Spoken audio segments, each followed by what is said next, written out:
Selamat pagi ibu-ibu sekalian yang dikasihi Tuhan Yesus Kristus.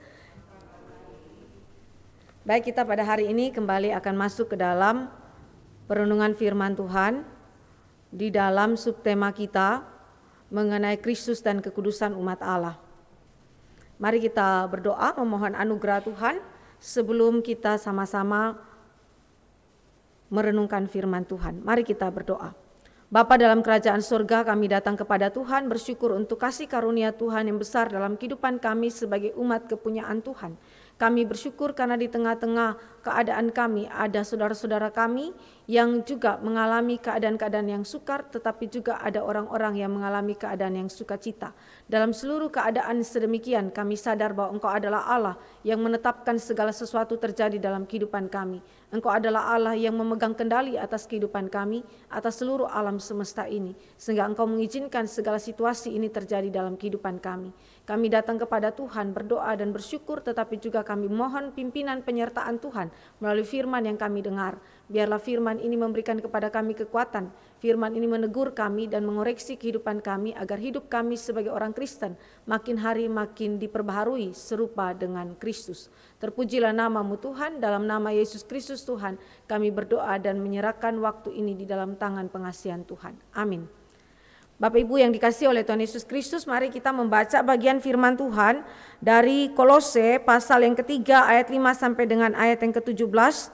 Tetapi saya hanya membatasinya sampai dengan ayat yang ke-14 saja, karena ayat 15 sampai 17 akan digabungkan di dalam pembahasan pada minggu yang akan datang.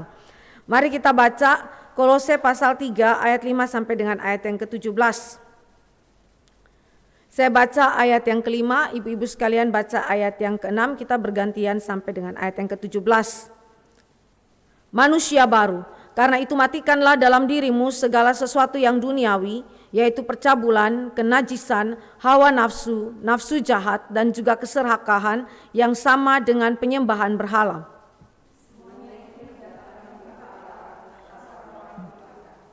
Dahulu kamu juga melakukan hal-hal itu ketika kamu hidup di dalamnya.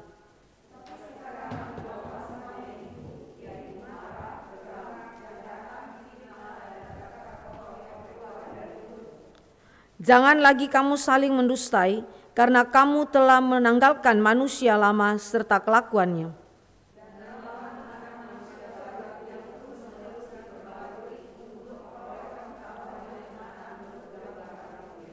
Dalam hal ini tiada lagi orang Yunani atau orang Yahudi, orang bersunat atau orang tak bersunat, orang barbar atau orang Skit, budak atau orang merdeka, tetapi Kristus adalah semua dan di dalam segala sesuatu.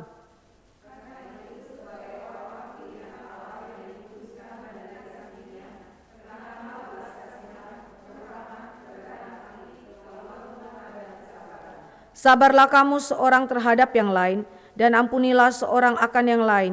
Apabila yang seorang menaruh dendam terhadap yang lain, sama seperti Tuhan telah mengampuni kamu, kamu perbuat jugalah demikian.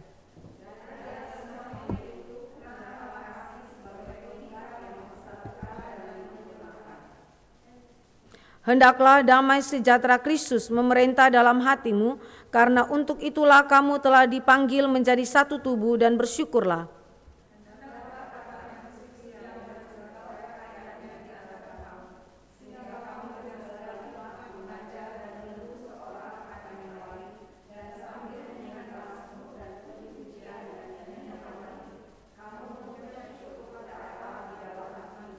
Dan segala sesuatu yang kamu lakukan dengan perkataan atau perbuatan, lakukanlah semuanya itu dalam nama Tuhan Yesus, sambil mengucap syukur oleh Dia kepada Allah Bapa kita.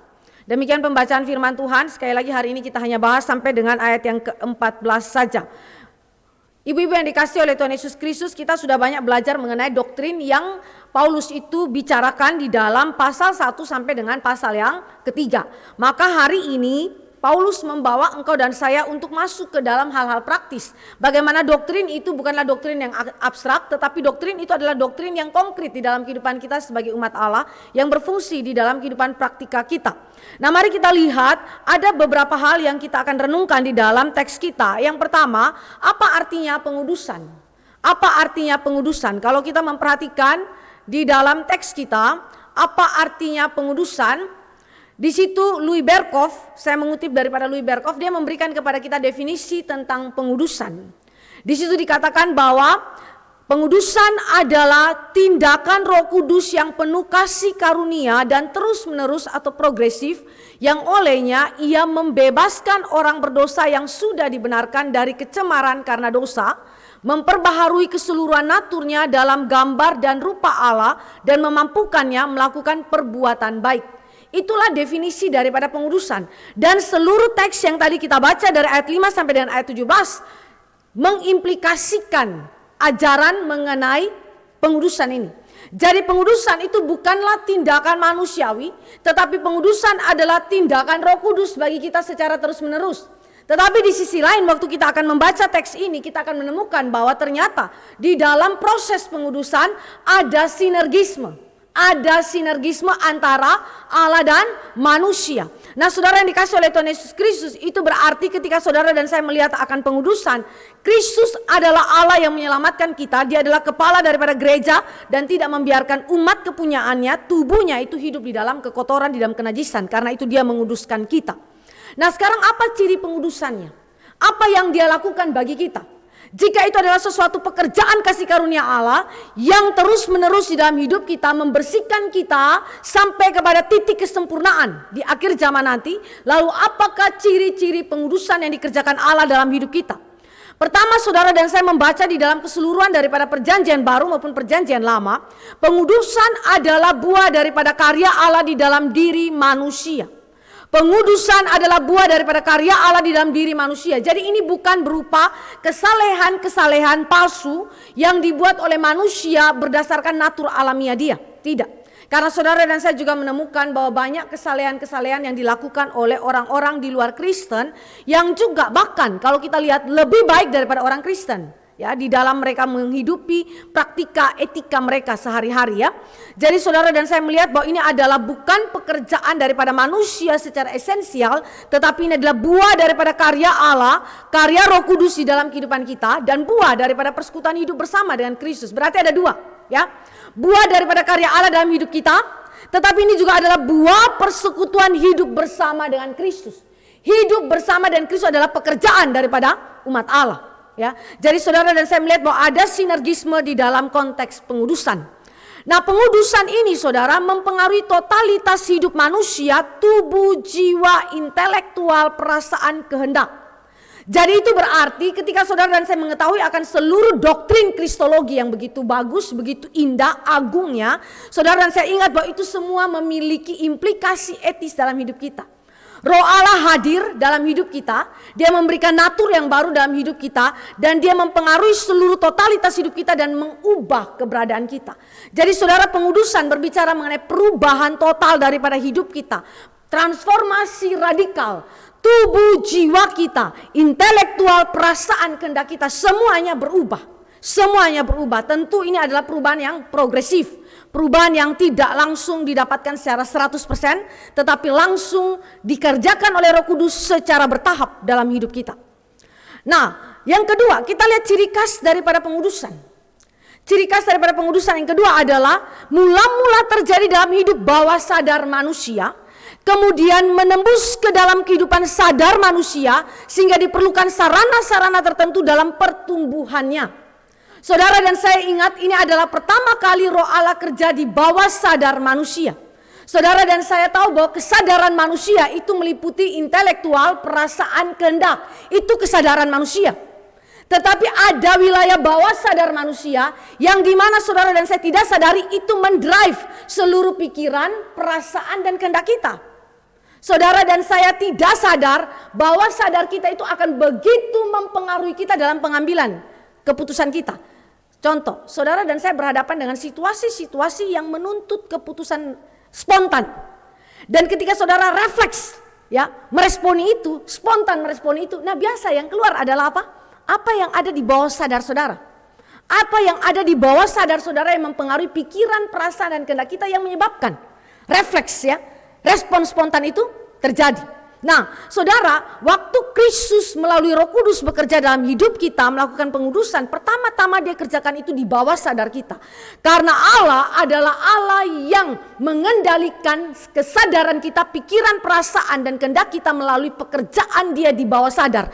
Karena itu saudara, Alkitab selalu berkata bahwa regenerasi atau kelahiran kembali yang terjadi di bawah sadar manusia tidak pernah diketahui kapankah waktunya. Tetapi akan serta-merta saat itu juga, seketika itu juga menembus kepada kehidupan sadar manusia. Jadi saat saudara dilahir barukan di bawah sadar oleh pekerjaan Roh Kudus, saat itu juga saudara punya pikiran, perasaan, dan kehendak berubah. Saudara mulai percaya kepada Allah, saudara mengambil keputusan percaya kepada Dia, dan saudara menyadari dosa-dosa, mengakuinya dengan kerendahan hati dan bertobat. Nah, itu adalah sesuatu wujud kesadaran yang lahir daripada pekerjaan Allah di bawah sadar manusia. Nah, ketika itu sampai kepada kesadaran kita, ada sarana-sarana yang diperlukan di dalam pengudusan yang ditetapkan Allah bagi kita. Apa saja sarana-sarananya untuk kita boleh tetap hidup kudus?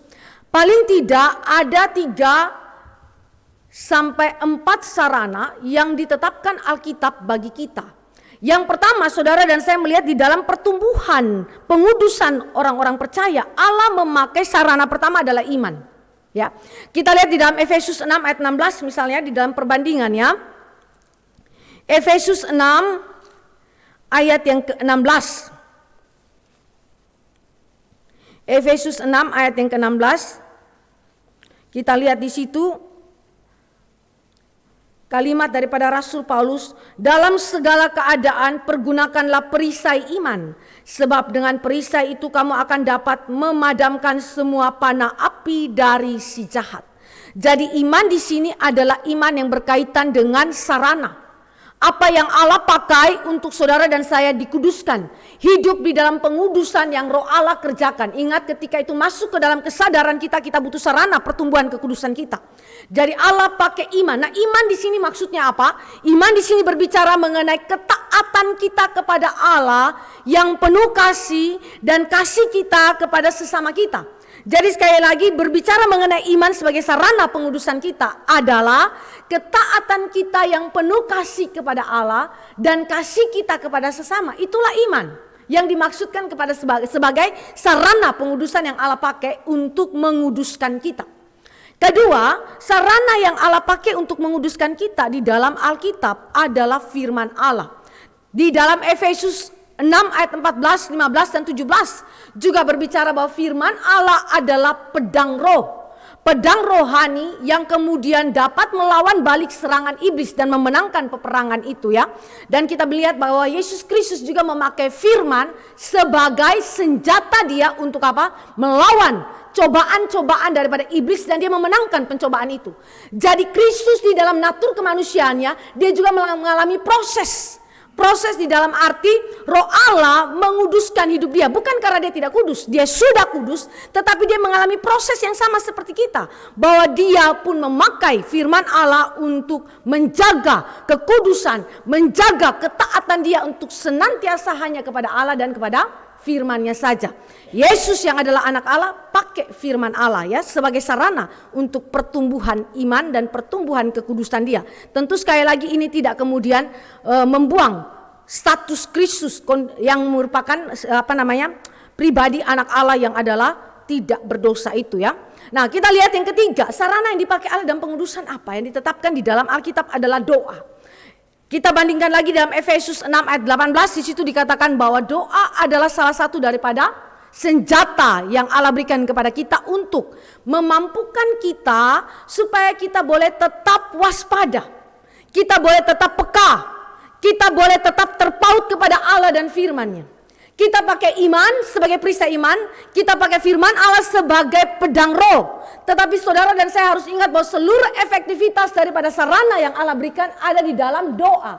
Karena itu doa ditaruh bagian akhir, karena apa? Doa berbicara mengenai kemampuan supranatural yang Allah karuniakan kepada kita untuk kita tetap waspada, kita peka terhadap segala macam pencobaan yang ada, dan pada saat yang sama kita tetap berpaut kepada Allah dan firman-Nya. Karena itu orang seringkali mengumpamakan orang-orang yang berdoa itu seperti orang-orang yang ada di dalam menara penjagaan, Yang mana orang yang ada dalam menara penjagaan itu tidak akan pernah terlelap, bukan? Mata mereka selalu mengamat-amati segala situasi yang terjadi di sekeliling mereka. Harus waspada, harus berjaga-jaga senantiasa. Nah, itulah doa. Doa membawa saudara dan saya senantiasa waspada terhadap keadaan kita secara personal maupun pencobaan-pencobaan yang datang secara eksternal dari luar diri kita. Sehingga kita boleh melawannya dan kemudian tetap berpaut kepada firman Allah.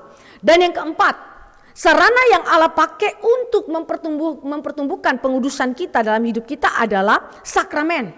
Sakramen. Kita tahu bahwa sakramen adalah sarana yang Allah pakai untuk memberitakan tentang karya Kristus. Pribadi dan karya Kristus yang menebus dan menyucikan umat Allah dari segala dosa. Jadi sakramen adalah sarana pengudusan. Saudara hadir di dalam sakramen, tentu sakramen tidak menyelamatkan, tetapi sakramen adalah firman yang kelihatan. Firman yang kelihatan melalui simbol-simbol yang ada dan ditafsirkan dan diberitakan melalui firman yang dikhotbahkan. Jadi saudara dan saya melihat hal ini bahwa seluruh bagian yang Allah berikan kepada kita, 4 hal ini adalah sarana yang dipakai Allah untuk pengudusan kita. Supaya kita bertumbuh semakin hari semakin mengasihi Dia, mengenal Dia di dalam kebenaran. Itulah yang kita maksudkan dengan ciri khas pengudusan. Jadi pengudusan tidak pernah lepas daripada iman. Pengudusan tidak pernah lepas daripada firman Allah. Tidak pernah lepas daripada doa dan tidak pernah lepas daripada sakramen. Ya, itu adalah pengudusan kita, karakteristik pengudusan orang percaya. Berikutnya kita lihat karakteristik atau ciri daripada pengudusan itu adalah terdiri dari 2 hal. Nah, ini akan kita bahas secara mendetail di dalam teks kita.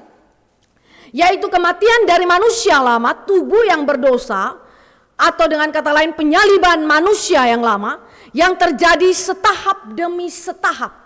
Ya, progresif ya.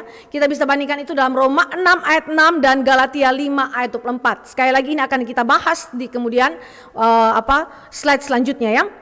Lalu bangkitnya manusia baru yang diciptakan dalam Kristus untuk perbuatan baik. Yang mana ketika kita dibangkitkan di dalam ciptaan yang baru untuk melakukan perbuatan baik, ini berbicara mengenai sikap jiwa kita. Sikap jiwa kita yang kudus, yang diperkuat. Jadi kalau saudara dan saya adalah orang yang ditebus oleh Kristus, orang yang telah dilahir barukan, tidak mungkin jiwa saudara tidak diperkuat, tidak diperteguh di dalam kebenaran. Makin hari saudara makin diperkuat jiwamu di dalam kekudusan. Jadi makin hari berarti saudara makin hidup kudus, bukan makin hari makin hidup tidak benar ya. Jadi ini adalah sikap jiwa yang kudus yang diperkuat tiap hari. Allah memperkuatnya melalui 4 sarana tadi. Lalu tindakan-tindakan yang kudus yang makin meningkat sehingga jalan hidup yang baru diperlihatkan dengan jelas. Jadi sekali lagi doktrin kita adalah doktrin yang dimanifestasikan di dalam kehidupan kita, tubuh jiwa kita, tindakan-tindakan kita, seluruh jalan hidup kita semakin diperkuat di dalam kekudusan. Dan karakteristik atau ciri khas yang berikutnya adalah pengudusan itu tidak sempurna dalam derajatnya masa kini. Karena itu tidak pernah seorang percaya adalah seorang yang ditemukan sempurna hari ini. Saudara berjumpa dengan catatan perjanjian lama, catatan perjanjian baru tentang beragam tokoh-tokoh orang percaya. Tapi waktu saudara berjumpa dengan catatan itu kebanyakannya adalah catatan-catatan tentang ketidakpercayaan mereka, ketidaktaatan mereka kepada Allah dan firman-Nya. Karena apa saudara? Karena mereka adalah orang-orang yang dikuduskan tetapi dalam derajat yang tidak sempurna selama mereka ada di dalam dunia ini. Karena itu kita tidak boleh mengharapkan seperti ini. Kita sebagai jemaat tidak boleh mengharapkan seperti ini. Hamba Tuhan yang memimpin kita, gembala jemaat yang memimpin kita, haruslah seorang yang perfect. Harusnya seorang yang sempurna, harusnya seorang yang bebas dari dosa sama sekali. Saudara, ini sebuah ekspektasi yang omong kosong. Saudara sedang menipu diri saudara sendiri kalau saudara mengharapkan bahwa hamba Tuhan saudara akan seperti itu. Karena saudara, waktu saudara punya ekspektasi begitu, ketika saudara berjumpa dengan titik-titik lemah daripada hamba Tuhan atau gembala jemaat atau mungkin pengurus jemaat bersangkutan, saudara akan kolaps. Hati saudara menjadi kecewa, hati saudara menjadi putus asa dan kemudian pergi meninggalkan gereja. Karena saudara berjumpa bahwa gereja pun keadaannya ternyata buruk juga sama dengan orang-orang yang di luar gereja. Saudara, Alkitab menunjukkan kepada kita, pengudusan orang-orang percaya tidak pernah mencapai kesempurnaan dalam derajatnya pada masa kini. Selama saudara hidup di dalam dunia, pengudusan berjalan tetapi tidak akan sampai kepada derajat kesempurnaan. Sehingga sekali lagi ini membuat kita realistis menerima keberadaan kita, menerima keberadaan sesama kita. Nanti waktu kita lihat di dalam pembahasan selanjutnya mengenai manusia lama dan manusia baru, bagaimana realistisnya iman Kristen, sehingga iman Kristen tidak membawa saudara hidup dalam idealisme yang palsu. Jadi pengudusan itu tidak sempurna dalam derajatnya pada masa kini dan akan mencapai derajat kesempurnaannya di akhir zaman nanti. Kita bisa lihat di dalam ayat-ayat referensi ini. Nah, saudara yang dikasihi oleh Tuhan Yesus Kristus, jika demikian, jika kita mengatakan bahwa orang percaya itu tidak sempurna di dalam pengudusannya pada saat ini, ya, berarti orang percaya masih mungkin melakukan dosa. Orang percaya masih mungkin jatuh di dalam dosa. Dosa macam apakah yang mana orang percaya itu mungkin jatuh di dalamnya? Mungkin kita boleh terjebak di dalamnya, ya. Saudara, mari kita lihat di dalam Efesus 4 ayat 30.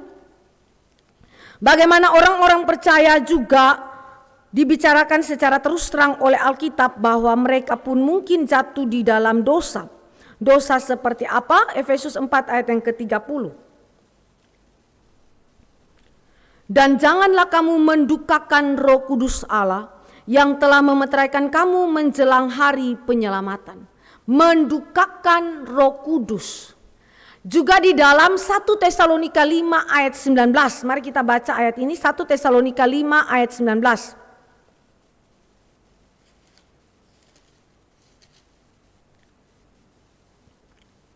Janganlah padamkan roh. Janganlah padamkan roh. Jadi dua ayat ini menunjukkan kepada kita kemungkinan dosa inilah yang dilakukan oleh orang-orang percaya dalam proses pengudusan mereka selama hidup di dunia. Apa artinya mendukakan Roh Kudus dan memadamkan roh? Saudara dan saya melihat di dalam slide, mendukakan Roh Kudus berarti ini bukan mengacu pada natur Allah yang sempurna dan tak tertundukkan oleh akibat-akibat dosa. Ya, jadi saudara dan saya memperhatikan Alkitab mengatakan bahwa Allah kita adalah Allah yang tidak berubah oleh bayangan apapun. Berarti Allah kita adalah Allah yang sempurna pada naturnya dan Allah kita adalah tak tertundukkan oleh akibat-akibat dosa. Karena itu istilah mendukakan adalah istilah yang menyatakan emosi Allah, bahwa Allah kita adalah Allah yang pribadi. Allah kita adalah Allah yang personal. Allah kita bukan Allah yang impersonal, tetapi dia adalah Allah yang pribadi. Sehingga ketika Alkitab menyatakan pikiran dia, emosi dia, kehendak dia, itu dinyatakan dengan kata-kata antropomorfisme yang menggunakan bahasa seperti tubuh manusia, seperti perasaan manusia, pikiran manusia, kehendak manusia untuk mengungkapkan Allah adalah pribadi. Ya, jadi saudara ketika membaca mengenai mendukakan Roh Kudus, saudara jangan berpikir bahwa Roh Allah itu adalah roh yang tersentuh oleh akibat-akibat dosa. Ya, tidak demikian ya saudara. Ini bukan mengacu kepada natur Allah yang sempurna yang tak tertundukkan oleh akibat-akibat dosa. Tetapi ketika bicara mengenai mendukakan Roh Kudus, ini mengacu pada dosa orang percaya, pada kita. Bukan pada natur Allah yang sempurna dan tak tertundukkan oleh akibat dosa itu, tetapi kepada kita orang-orang percaya yang masih dapat berbuat dosa ini. Dan dampak yang sangat besar dari akibat dosa itu sekecil apapun dosa itu. Kita lihat dalam Yesaya 59 ayat 1 sampai 2, bagaimana akibat dosa itu begitu serius di dalam kehidupan orang percaya sekalipun. Yesaya 59 ayat 1 sampai ayat yang kedua.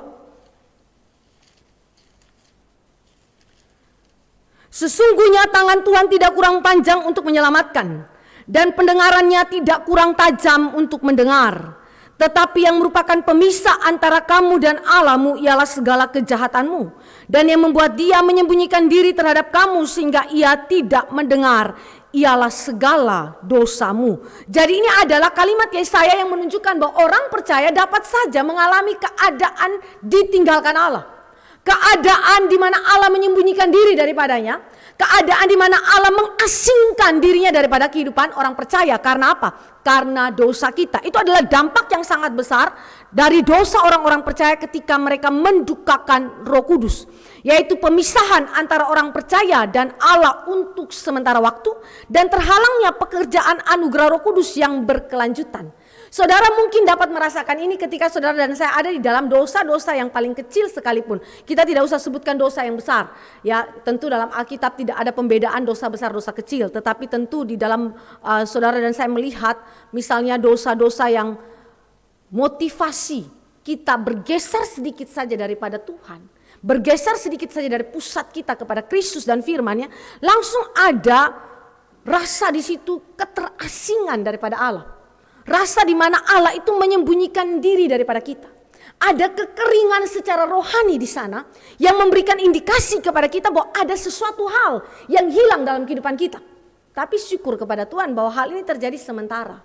Ini bukan suatu pemisahan yang kekal, tetapi ini adalah sesuatu yang sementara untuk memberikan disiplin kepada kita ketika kita berdosa kepada Tuhan. Kedua, yang mungkin dilakukan oleh orang percaya adalah memadamkan roh. Ini adalah dosa daripada kita, memadamkan roh. Sebenarnya sama juga dengan mendukakan Roh Kudus.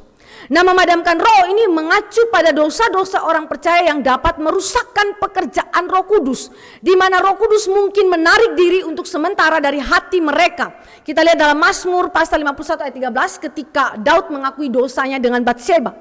Nah, saudara yang saya memperhatikan di situ, dosa-dosa orang percaya yang dapat merusakkan pekerjaan Roh Kudus.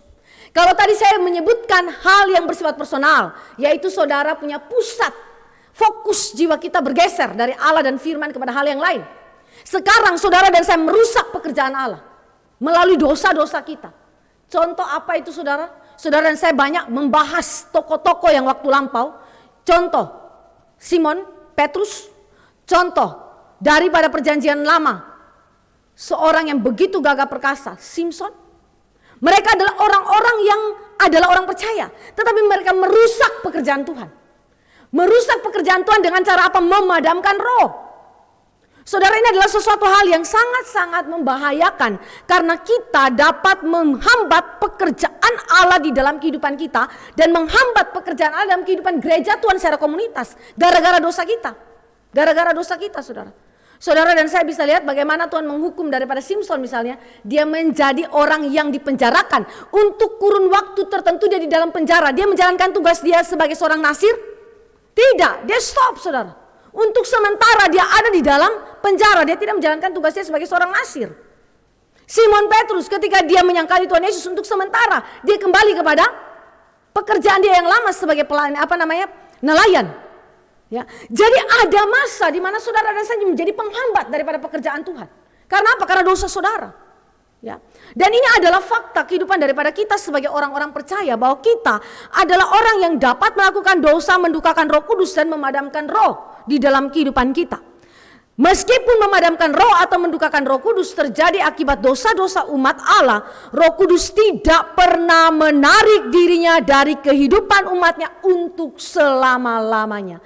Ini adalah sebuah paradoks kehidupan daripada orang Kristen. Ketika Allah menguduskan kita, Allah membersihkan kita daripada dosa-dosa kita, Dia melakukan hal yang begitu unik.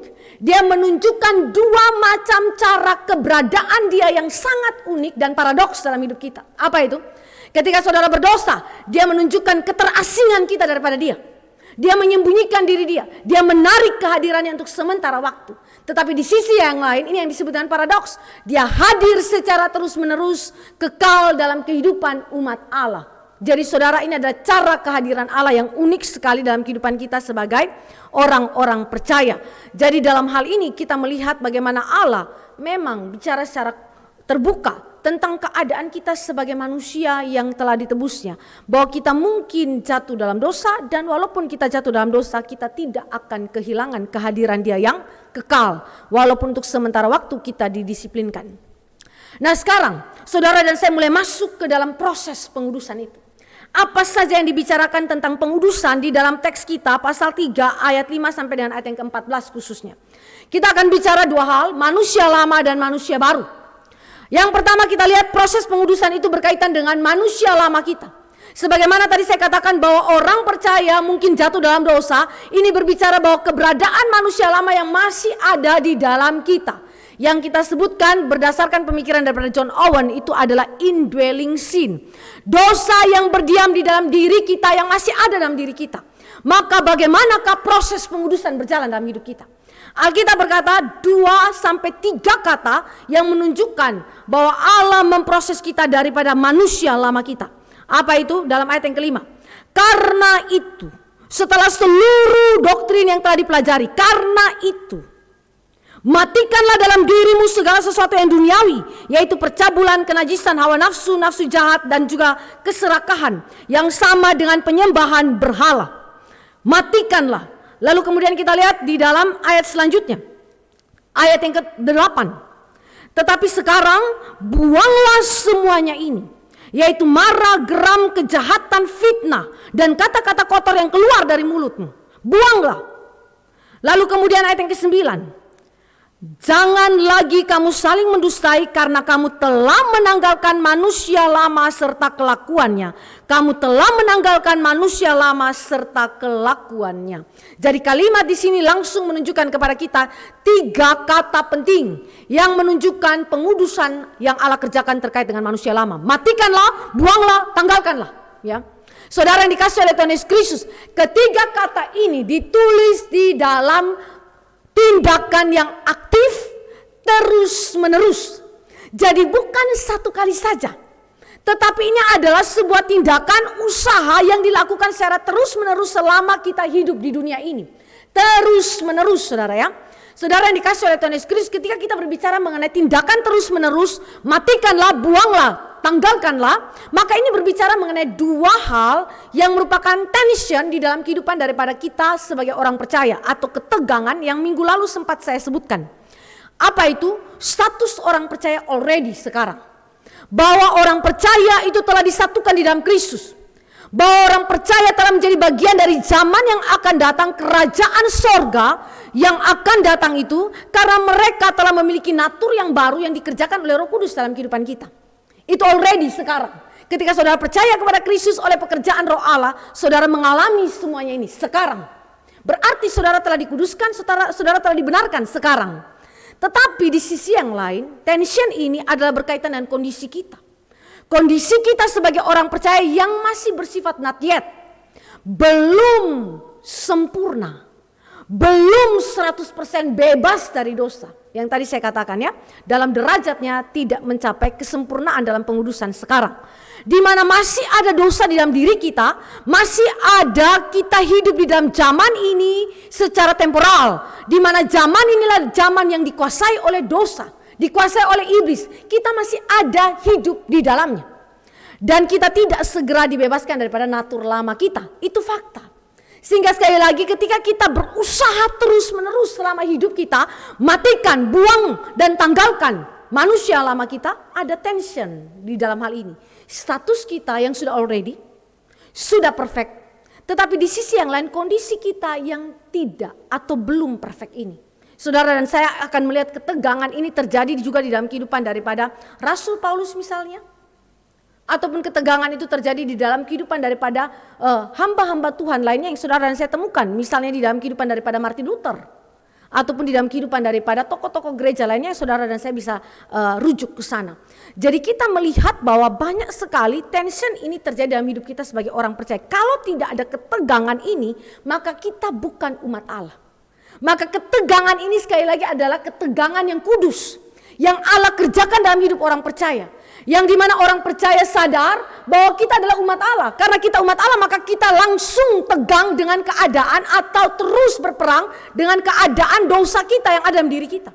Kalau saudara tidak berperang, kalau saudara adalah seorang yang tidak memiliki kemampuan untuk berperang terhadap dosa, berarti natur baru, hidup baru, manusia baru belum ada dalam diri saudara. Jadi saudara menyerah saja kepada dosa, ya. Jadi ini adalah sebuah tindakan yang aktif secara terus-menerus selama hidup kita di dunia, tetapi sekaligus tindakan aktif ini tidak meniadakan ketegangan, tension antara status kita yang already dan kondisi orang percaya yang not yet di dalam kesempurnaan pengudusan mereka. Objek yang dimatikan, objek yang dibuang, objek yang ditinggalkan itu apa? Saudara dan saya melihat di dalam ayat yang ke-9, manusia lama serta kelakuannya. Yang di dalam ayat yang ke-5 dijelaskan, segala sesuatu yang duniawi, segala sesuatu yang duniawi. Saudara, segala sesuatu yang duniawi ini kalau kita terjemahkan sebenarnya para penafsir mengatakan secara literal itu berarti anggota-anggota yang ada di atas bumi. Ini anggota-anggota apa saudara? Anggota-anggota yang ada di atas bumi, maksudnya apa nih? Ini mengacu kepada anggota-anggota tubuh kita. Tetapi bukan secara fisik pengertiannya. Tetapi memiliki arti moral, ya, moral yang jahat. Anggota-anggota tubuh kita, tetapi di dalam sense bukan yang positif, tetapi sense yang negatif, ya, di dalam moral yang jahat. Dengan kata lain, anggota-anggota badan manusia atau orang-orang percaya dapat digunakan dengan cara yang baik maupun dengan cara yang salah. Ini dibicarakan dalam Roma 6 ayat 19. Mari kita baca teks ini. Roma 6 ayat yang ke-19. Di situ dikatakan,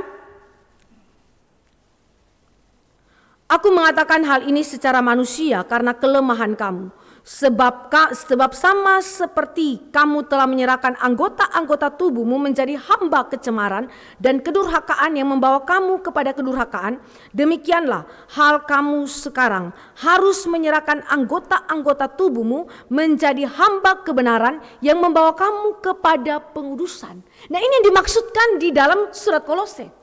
Bahwa kita di dalam pengudusan kita, saudara dan saya ada dalam ketegangan ini, dan saudara dan saya juga sadar bahwa tubuh kita, segala keberadaan kita dapat kita pakai untuk apa? Untuk melayani dosa. Tetapi ketika saudara dan saya sudah ditebus Kristus, Alkitab berkata bahwa saudara dapat menggunakan segala anggota tubuh kita ini sebagai apa?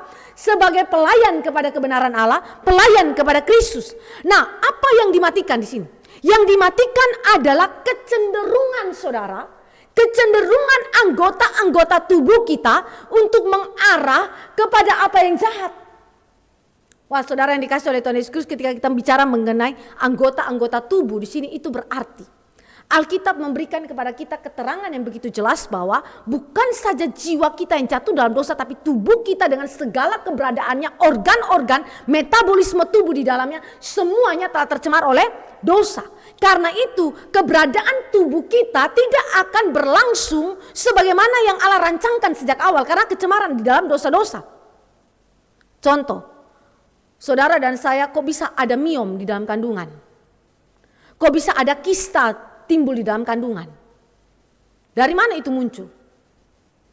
Itu kan adanya kelainan-kelainan entah faktor apa saja. Tetapi saudara saya melihat bahwa itu bukti tubuh kita telah tercemar oleh dosa, sehingga fungsi tubuh tidak berjalan sebagaimana yang Allah rancangkan sejak awal. Lalu ovum dan sperma kok bisa dibuai di mana? Di saluran itu loh saudara, bukan di rahimnya. Ya, jadi itu berarti kok bisa demikian? Kenapa kok berada di luar daripada ketetapan Allah? Kenapakah itu berada di luar daripada ketetapan Allah? Kenapakah itu tidak terjadi di dalam rahim dan kemudian berbuah dan kemudian hidup dan menjadi anak yang baik yang kemudian berkembang dengan baik di dalam rahim? Kenapa terjadi kesalahan-kesalahan sedemikian di dalam proses kehamilan? Saudara dan saya berjumpa bahwa memang anggota-anggota tubuh kita adalah telah tercemar oleh dosa. Dan saudara bisa bayangkan bahwa sekarang kita tahu bahwa penemuan daripada medis mengatakan bahwa dalam tubuh manusia sel kanker itu ada, tinggal dipicu dan kemudian dikeluarkan pada waktunya. Saudara, ini adalah sesuatu hal yang aneh karena berada di luar daripada rancangan Allah sejak awal. Kenapa? Karena itu adalah semua akibat-akibat dosa. Anggota-anggota tubuh kita, organ-organ tubuh kita, bahkan seluruh metabolisme tubuh kita akan bergerak berjalan melawan daripada apa yang Allah itu tetapkan. Karena telah tercemar oleh dosa. Tetapi lebih daripada itu adalah saudara menggunakan itu bagi dosa, melayani dosa. Moralitas daripada seluruh hidup kita adalah melayani dosa. Nah, di dalam hal inilah maka dikatakan matikanlah itu, buanglah itu, tinggalkanlah itu. Saudara yang dikasih oleh Tuhan Yesus Kristus, di dalam hal ini saudara dan saya berjuang bukan pertama-tama melawan apa yang berada di luar kita. Tetapi pertama-tama saudara berjuang melawan apa yang ada di dalam kita. Berjuang melawan kecondongan-kecondongan menggunakan anggota-anggota tubuh kita secara tidak benar. Ya, saudara harus matikan itu, buang itu, tanggalkan itu. Saudara, saya tidak tahu bagaimana saudara menggumulkan, saudara punya kecondongan untuk mengalami satu situasi. Saya tidak tahu apakah situasi ini pernah saudara alami, tapi saya sebagai hamba Tuhan saya pernah alami. Ada di waktu-waktu tertentu, tidak semua waktu, tetapi di waktu-waktu tertentu di mana kami sebagai hamba Tuhan waktu mau mempersiapkan firman itu ada semacam dilanda kemalasan luar biasa. Mata itu kantuknya luar biasa, ngantuk luar biasa, entah karena apa.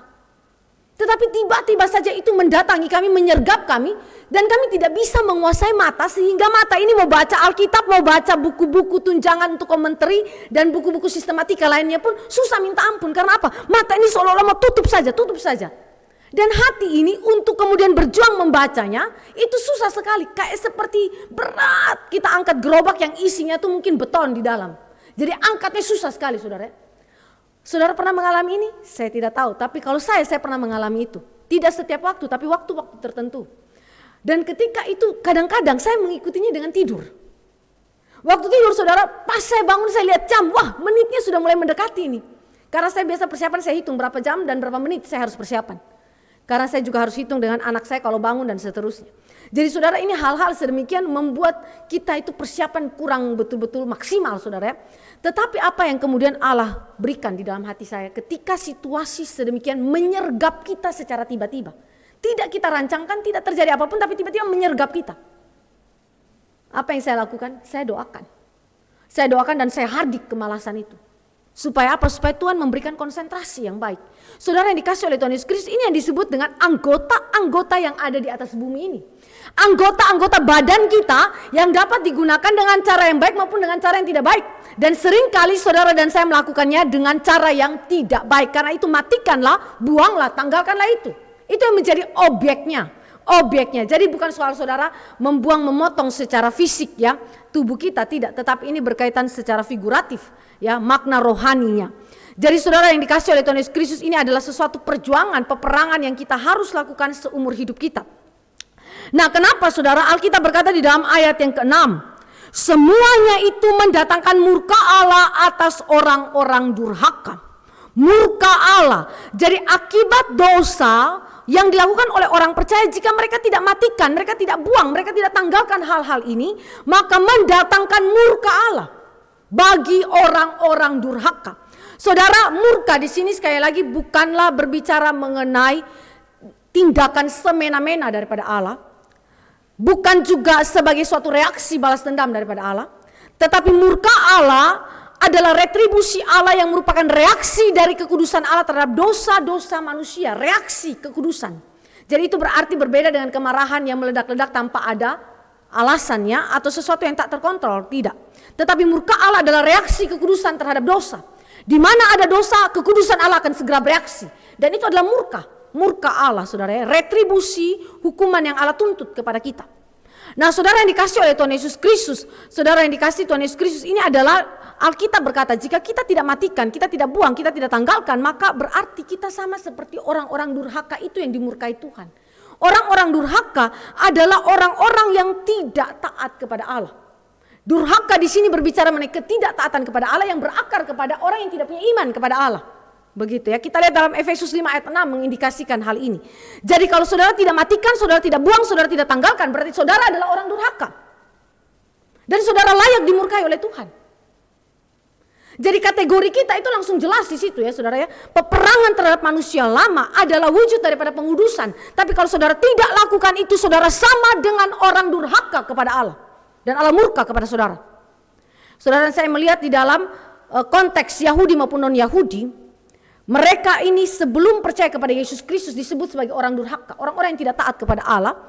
Roma 2 ayat 12 sampai 13 maupun Roma 2 ayat 14 sampai 15 mengindikasikan hal itu dengan jelas, bahwa Yahudi melanggar hukum Allah yang tertulis dalam Loh Batu atau hukum Taurat, dan orang non-Yahudi melanggar hukum Allah yang tertulis di dalam Loh Hati atau hati nurani.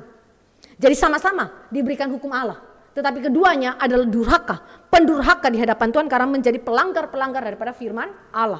Dan dengan demikian memberontak kepada Allah. Nah, kalau saudara tidak matikan, saudara tidak buang, saudara tidak tanggalkan manusia lama, saudara sama seperti kategori orang bersangkutan. Baik sebagai orang Yahudi, baik sebagai orang non-Yahudi, kita adalah pelanggar-pelanggar firman Allah yang patut dimurkai oleh Tuhan. Nah, saudara yang dikasih oleh Tuhan Yesus Kristus, di sisi inilah maka Paulus itu mendesak orang Kolose, mendesak kita dengan pengetahuan kristologi yang benar, lakukanlah secara praktis. kehidupanmu di dalam pengudusan. Dengan cara apa? Tanggalkan, matikan, buanglah manusia yang lama. Sekarang mari kita lihat sifat dan kelakuan daripada manusia yang lama. Apa saja itu yang harus ditanggalkan, yang disebutkan secara terperinci oleh Paulus dalam surat Kolose, walaupun nanti di dalam surat-surat lain ada penambahan-penambahan. Kita lihat di dalam surat Kolose, percabulan. Matikanlah percabulan. Percabulan dapat terjadi dalam diri orang percaya, di mana orang percaya menggunakan anggota tubuhnya secara moral untuk melayani kejahatan dan bukan melayani Tuhan dan firman-Nya. Percabulan, kata percabulan dalam bahasa Yunaninya mengacu kepada hubungan dengan pelacur. Tentu ini bukan hubungan biasa, tetapi kita tahu bahwa ini mengacu kepada tidur dengan pelacur, main dengan pelacur, saudara ya. Dan juga mengacu kepada hubungan seksual yang terlarang. Berarti kalau hubungan seksual yang terlarang itu kan bukan saja kepada laki-laki dan perempuan, tetapi ini juga secara imply mengacu kepada apa? Hubungan laki-laki dengan laki-laki, perempuan dengan perempuan, lesbian dan juga gay. Saudara, percabulan sedemikian bisa terjadi. Saya mau tanya, apakah orang percaya bisa jatuh di dalam dosa homoseksualitas? Bisa, saudara. Bisa. Banyak kesaksian yang menunjukkan bahwa ada orang percaya yang punya kecondongan homoseksualitas. Tetapi saya percaya jika dia adalah umat pilihan Allah yang telah ditebus oleh Kristus, dia akan berkuasa atas kecondongan itu. Dia akan mematikan, membuang segala upaya kecondongan dosa sedemikian. Karena jika tidak, saudara, sekali lagi saudara ada kategori orang durhaka. Maka percabulan di sini saudara harus matikan, saudara harus buang, saudara harus tanggalkan hubunganmu dengan pelacur. Hubungan seksual yang terlarang di luar lembaga pernikahan. Dalam bentuk apapun. Saudara dan saya harus ingat itu semua telah dikatakan oleh Allah harus dibuang, harus dimatikan daripada kehidupan orang percaya. Dan ketidakteraturan seksual secara umum. Saudara, ketidakteraturan seksual secara umum, saudara, ini adalah sesuatu yang lazim terjadi di zaman ini. Saudara pergi ke Korea Selatan. Korea Selatan itu adalah pokoknya wilayah di mana Protestan itu sungguh-sungguh menguasainya. Tapi saudara lihat hari ini bagaimana kecondongan yang terjadi misalnya di dalam Korea Selatan. Film-film yang ditampilkan misalnya, saya tahu bahwa banyak dari antara anak muda kita itu suka film Korea, tapi saya tidak suka, saudara ya. Saya tidak terlalu senang nonton film itu karena terlalu romantis, saya tidak terlalu begitu senang. Tapi kalau berjumpa dengan anak-anak muda, mereka bicaranya film Korea. Ibu Grace sudah nonton film Korea? Korea yang mana nih? Tolong kasih tahu yang mana. Jadi saya search dulu film apa. Mereka cerita adegan-adegannya. Saya juga nggak ngerti ya karena saya nggak biasa nonton film Korea. Tapi karena bicara dengan anak muda itu memaksa kami untuk juga mirip-mirip seperti mereka ya. Jadi kami harus nonton apa yang menjadi kesukaan mereka dan mengetahui bagaimana alam pikir mereka.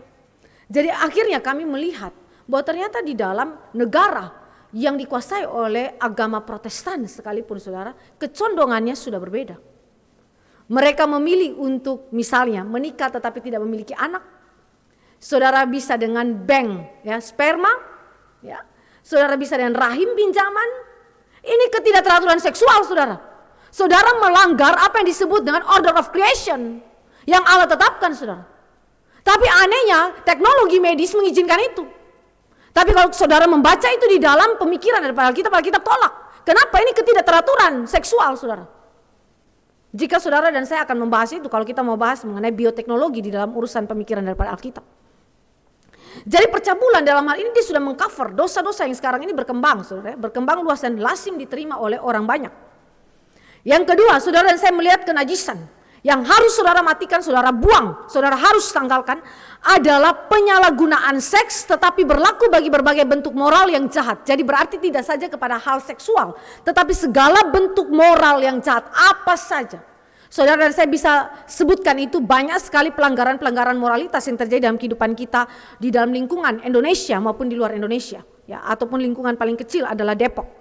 Jadi kenajisan adalah penyalahgunaan seks tetapi juga ini adalah berlaku bagi berbagai bentuk moral yang jahat.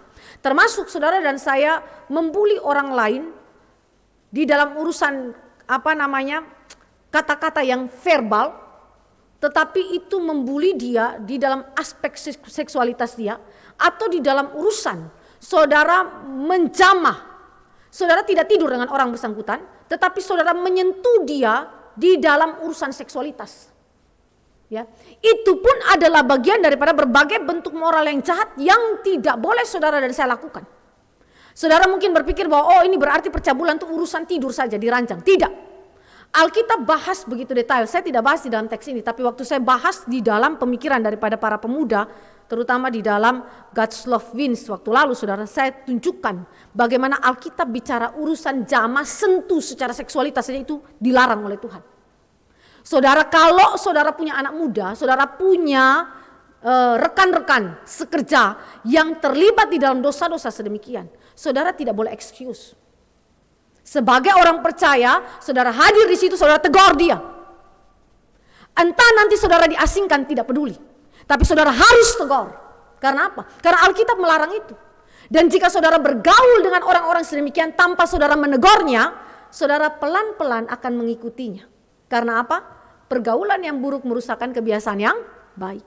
Maka harus matikan, harus buang, harus tanggalkan.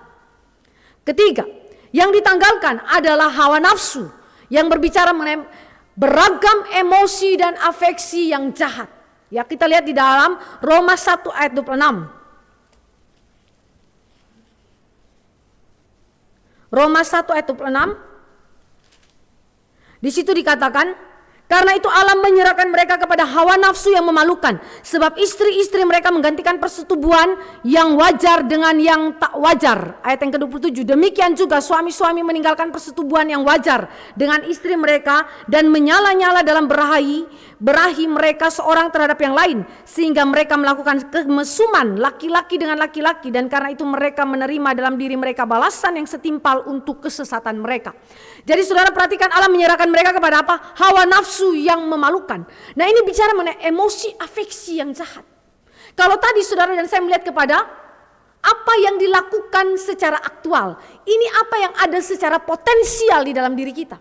Ada emosi, ada kecondongan, ada afeksi yang jahat yang muncul, yang mendrive kita untuk melakukan perkara-perkara yang terjadi secara aktual.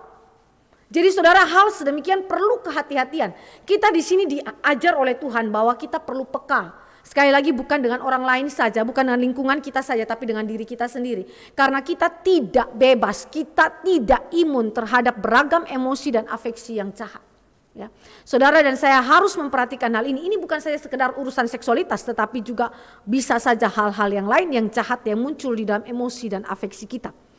Yang keempat adalah nafsu yang jahat. Nafsu yang jahat ini berbicara mengenai kerinduan yang jahat. Kalau tadi emosi, afeksi, ini rindu. Kerinduan kita. Saudara, waktu kita baca pengudusan daripada Allah, Allah itu begitu detail ya. Sangat detail, sangat terperinci dengan kehidupan anak-anaknya. Dia tidak membiarkan anak-anaknya memiliki kerinduan yang berbeda dengan kerinduan yang Allah inginkan. Saya nggak tahu kerinduan kita apa, bukan? Saudara dan saya tentu punya banyak kerinduan. Kerinduan apa saja.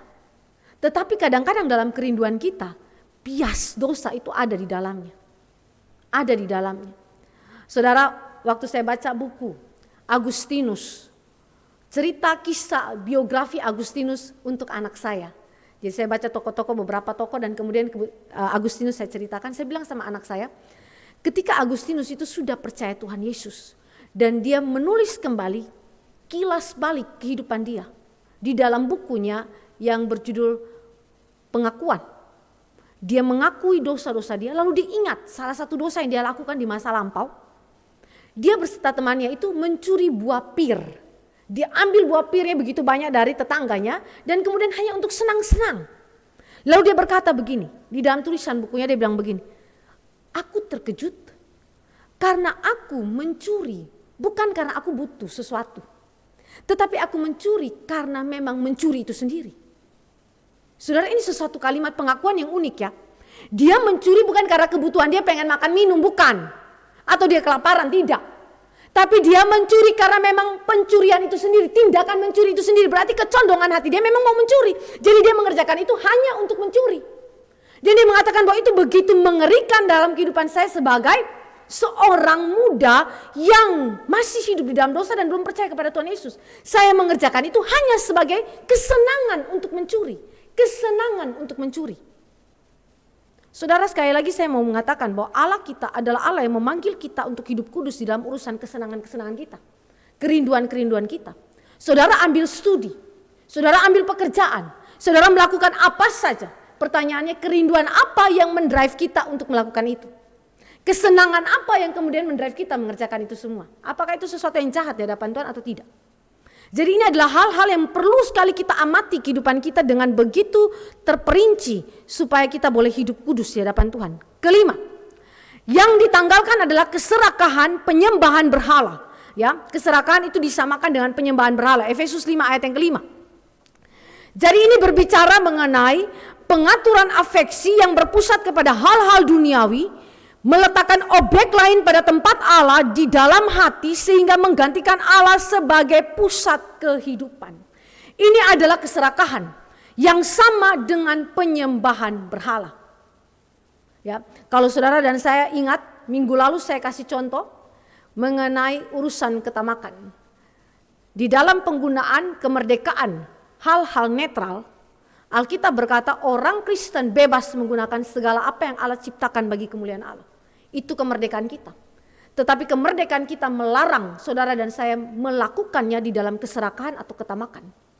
Ada orang yang kemudian mengambil konsep ini untuk membenarkan kebiasaan dia. Membenarkan hal-hal yang memang dia anggap bahwa itu sesuatu yang sebenarnya tidak dilarang. Tetapi itu adalah sesuatu hal yang kemudian saya bisa kerjakan di dalam kemerdekaan saya. Contoh, kemarin saya ambil contoh itu minum anggur. Oh, minum anggur tidak dilarang kok. Anggur digunakan bagi kemuliaan Tuhan. Lalu saya minum sepuasnya sampai mabuk. Tetapi Alkitab harus katakan ketika kita melakukan itu di dalam kemabukan, saudara dan saya sedang melakukan apa yang disebutkan keserakahan atau ketamakan.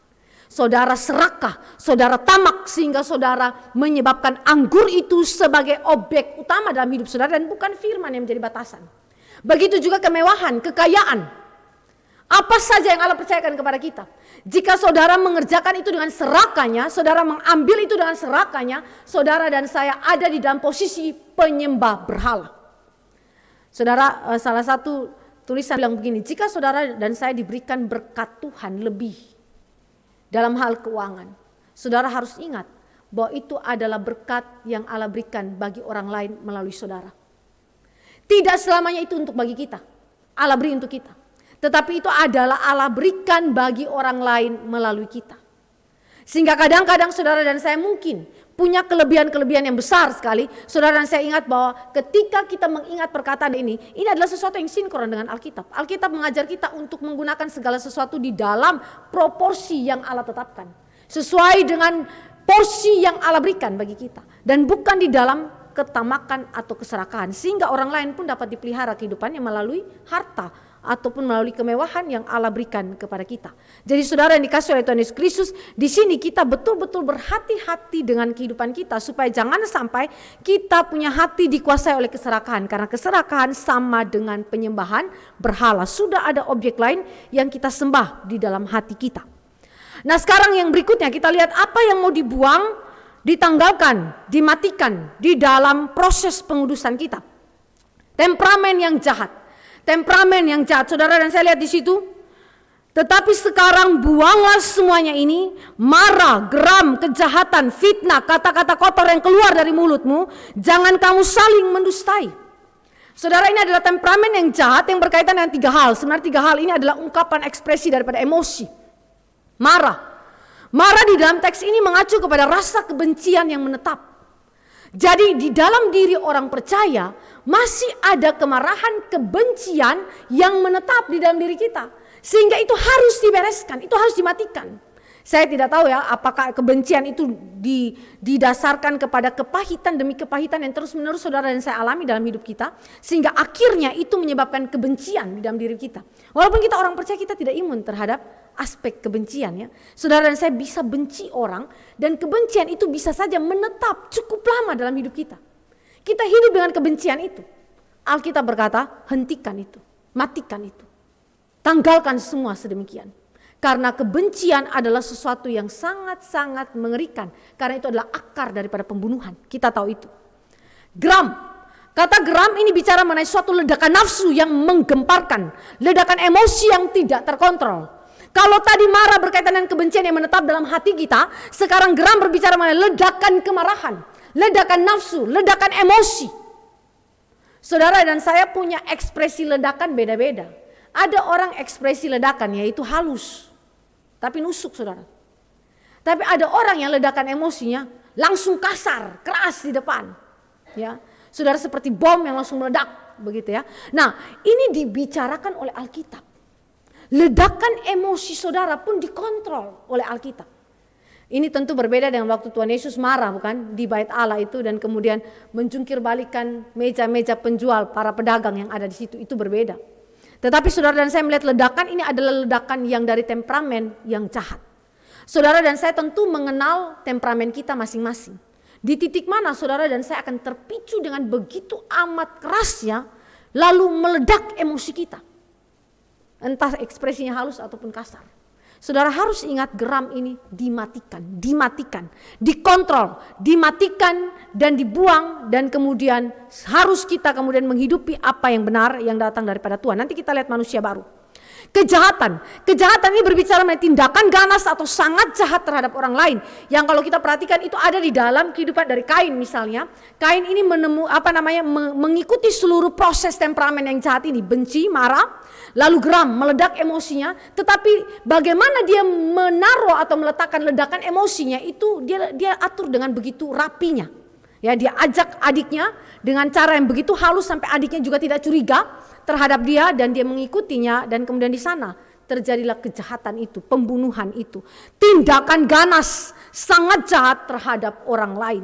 Proses ini terjadi, temperamen ini terjadi, dan Alkitab berkata, matikanlah, buanglah, tanggalkanlah ini jika itu ada di dalam kehidupan kita sebagai orang-orang percaya. Dan yang terakhir, di dalam manusia lama yang harus ditanggalkan adalah fitnah, kata-kata kotor, dusta. Ini berkaitan dengan perkataan-perkataan yang jahat.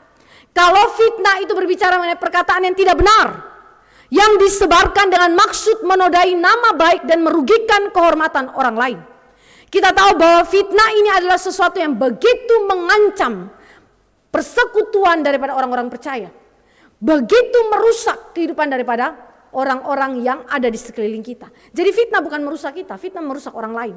Saudara, ini adalah sesuatu yang mengerikan karena Alkitab berkata bahwa di dalam kata-kata, dosa di dalam kata-kata, lidah kita itu tidak bisa dikendalikan.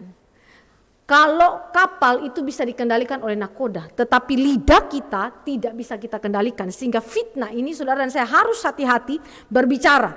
Jangan sampai saudara dan saya merusak nama baik orang lain dan merugikan kehormatan orang lain, reputasi orang lain gara-gara penyebaran hal yang tidak benar. Kedua, kata-kata kotor berbicara mengenai tutur kata yang jahat dan dengki. Dengki berbicara dari hati yang benci, hati yang iri terhadap keberuntungan atau keberhasilan orang lain.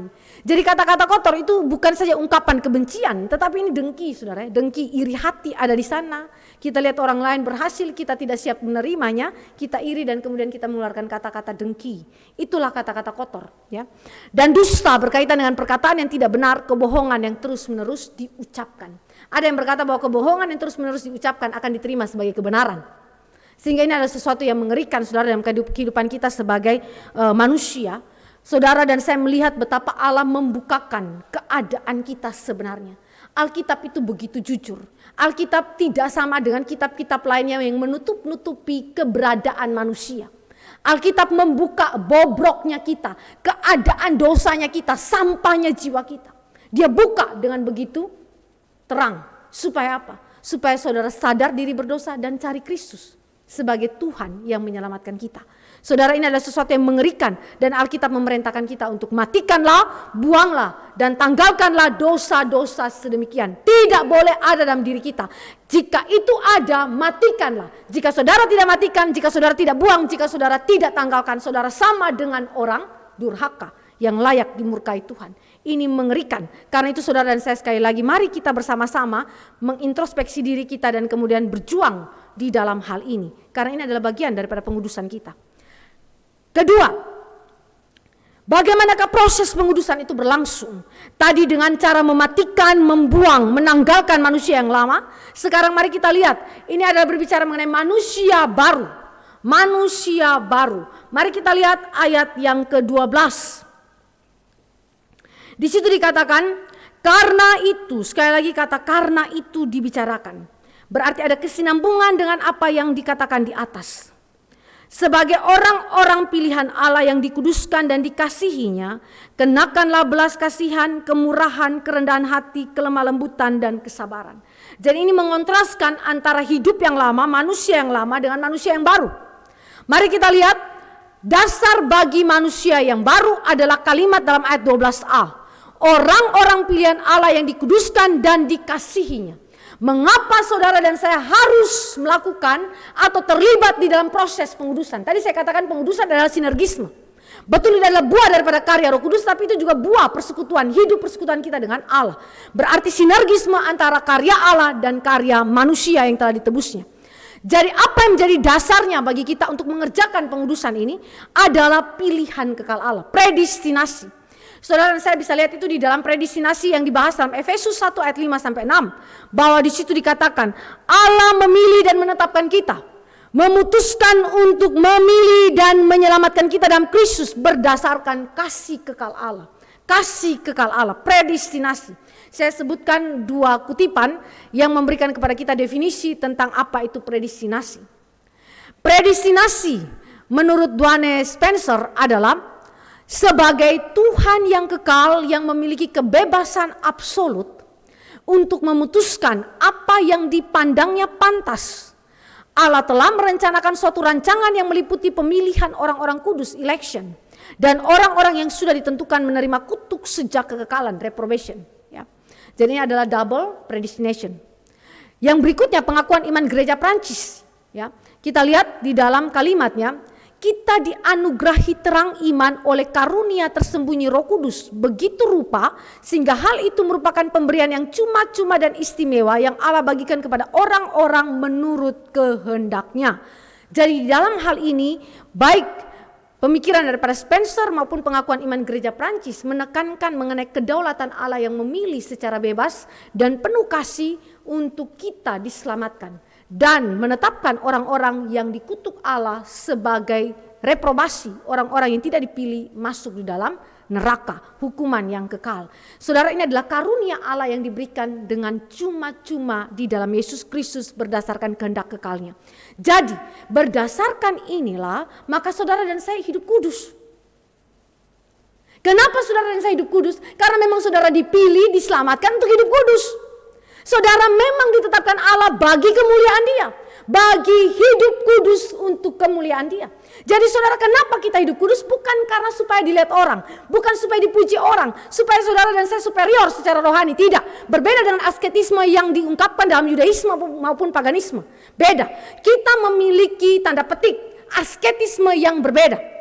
Bukan seperti Yudaisme maupun paganisme. Kita berdasarkan kepada pemilihan kekal Allah. Karena memang Allah berkehendak memilih kita bagi keselamatan, bagi kemuliaan Dia. Maka saya harus hidup kudus. Sebagaimana Allah saya adalah kudus, begitu juga saya harus hidup kudus. Jadi saudara, motivasi kita hidup kudus itu bukan terletak kepada diri kita, ataupun kepada lingkungan kita, ataupun kepada sesama kita. Motivasi hidup kudus adalah diletakkan kepada siapa? Allah itu sendiri. Karena Allah maka saya hidup kudus. Karena pemilihan kekal Dia yang menyelamatkan saya, maka saya hidup kudus. Dengan begini saudara dan saya tidak didefinisikan oleh apa kata dunia atau apa kata orang terhadap kita. Saudara dan saya kadang-kadang mau jaga image ya, supaya orang lain anggap kita baik ya saudara, orang lain anggap kita itu orang yang taat hukum, taat firman dan seterusnya, saleh. Lantas kemudian kita berusaha untuk memoles kehidupan kita sesuai dengan keinginan orang lain, atau terlihat indah, terlihat rohani, tetapi di dalamnya bobrok. Saudara, Alkitab tidak demikian. Alkitab mengajar saudara dan saya melihat ada hal yang begitu penting.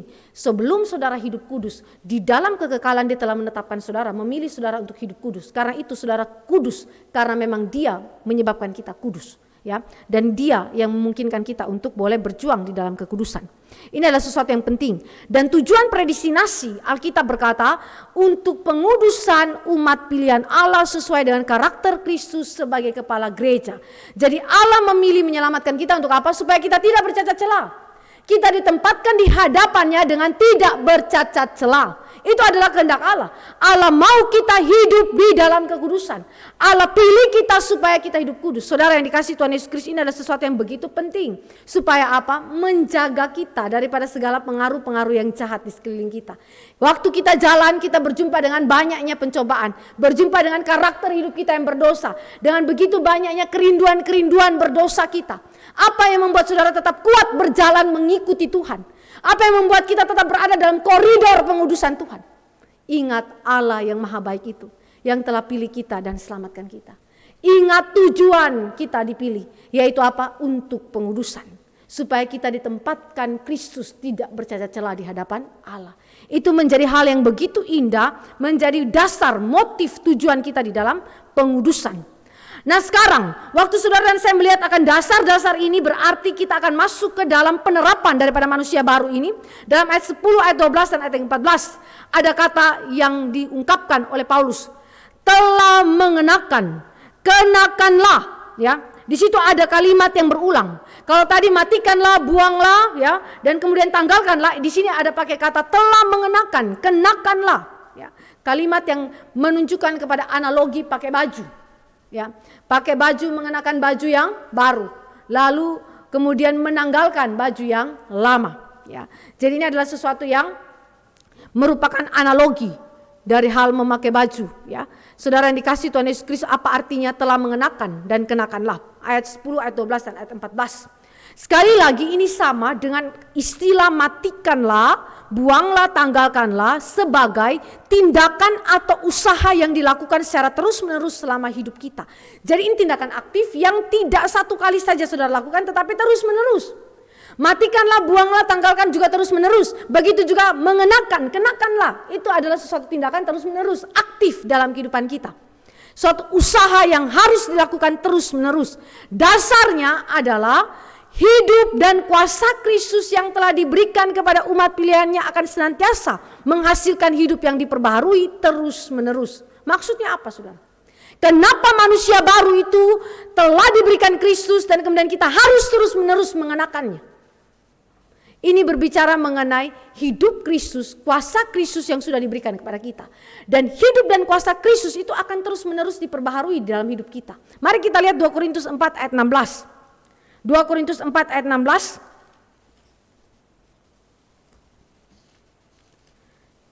Saya bacakan bagi kita. Sebab itu kami tidak tawar hati. Tetapi meskipun manusia lahiriah kami semakin merosot, namun manusia batinia kami dibaharui dari sehari ke sehari. Manusia batinia kami dibaharui dari sehari ke sehari. Ini adalah manusia batinia dari mana? Dari hidup dan kuasa Kristus yang diberikan kepada kita. Yesus berkata, Dia adalah gembala yang baik yang memberikan nyawanya bagi kita. Hidupnya diberikan kepada kita. Kuasa Kristus diberikan kepada kita. Sehingga hidup itu akan bertumbuh. Hidup itu akan terus-menerus berbuah dalam hidup kita. Hidup itu tidak statis. Seorang penafsir mengatakan bahwa berbeda dengan hidup manusia lama yang statis, yang tidak pernah diperbaharui. Kalau hidup manusia baru adalah hidup Kristus yang diberikan kepada kita. Kuasa Kristus yang diberikan kepada kita. Maka itu akan terus diperbaharui. Dia bukan statis tapi dia progresif, berkembang terus menerus dalam kehidupan kita. Nah ini adalah sesuatu yang unik sekali yang dimiliki oleh orang-orang percaya yang tidak dimiliki oleh orang yang tidak percaya. Karena kita memiliki hidup Kristus, kita memiliki kuasa Kristus, maka kita terus menerus diperbaharui. Ya, terus menerus diperbaharui. Tujuannya untuk apa? Alkitab berkata di dalam Kolose, tujuannya adalah untuk memperoleh pengetahuan yang benar menurut gambar kaliknya. Mari kita lihat menurut gambar kaliknya. Menurut gambar kaliknya, kenapa saudara dan saya diperbaharui? Terus menerus. Manusia baru kita. Manusia lama kita matikan, tapi yang diperbaharui, yang bertumbuh adalah manusia baru kita. Kenapa saudara? Karena untuk kita itu semakin menyerupai Kristus. Kita bertumbuh menurut gambar kaliknya. Kita diperbaharui menurut gambar kaliknya. Kita ingat ini adalah seperti Kejadian 1 ayat yang ke-27. Kita baca Kejadian 1 ayat 27, saya kira ini adalah firman yang sangat familiar bagi kita.